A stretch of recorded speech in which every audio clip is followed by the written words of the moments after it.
விவசாயம் அப்படின்றது தனிப்பட்ட ஒரு ஆள் சம்மந்தப்பட்டதில்லை, தனிப்பட்ட ஒரு ஆள் கன்சியூம் பண்ணுறதில்ல, தனிப்பட்ட ஒரு ஆள் ப்ரொடியூஸ் பண்ணுறதில்ல. ஃபேமிலியாக பண்ணுறோம், எல்லோரும் சாப்பிட போகிறோம். அதாவது வறட்சியை தாங்கி வளரும். இப்போ வந்து நம்ம மழை காலத்தில் போட்டோம், இதுக்கப்புறம் பனிக்காலம் தான் வறட்சி.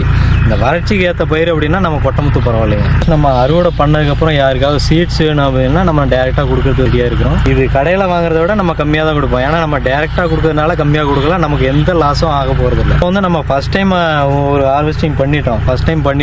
இப்போ பார்த்தீங்கன்னா இன்னும் ஒரு 10-15 days அதுக்கப்புறம் செகண்ட் ஹார்வெஸ்டிங் பண்ணுவோம். ஏன்னா கம்மியாக இருக்கிறதுனால அப்படின்றப்போ நம்ம மிஷினில் கொண்டு போய் உடைக்கிறது சிரமம். ஸோ ஓரளவுக்கு ஒரு பல்காக சேரும்போது நம்ம கொண்டு போய் உடைக்கலாம். ஒரு 1 or 1.5 months அப்புறம் நம்மகிட்ட கிடைக்குங்க. கான்டாக்ட் பண்ணிங்கன்னா கண்டிப்பாக வாங்கிக்கலாம். இப்போ நாங்கள் பார்த்தீங்கன்னா நான் மட்டும் விவசாயம் பண்ணுறதில்ல, எங்கள் ஃபேமிலி விவசாயம் ஓரியன்டான ஃபேமிலி. எங்கள் வீட்டில் எங்கள் மிஸ்ஸஸ்ஸு, அப்பா அம்மா, என்னோடய குழந்தைங்க எல்லாமே வந்து சப்போர்ட்டில் தான் இது நம்ம பண்ணிகிட்டு இருக்கோம். லைக் பண்ணுங்கள், கமெண்ட் பண்ணுங்கள், ஷேர் பண்ணுங்கள், சப்ஸ்கிரைப் பண்ணிக்கணும் ஐந்திணை சேனல். தேங்க்யூ.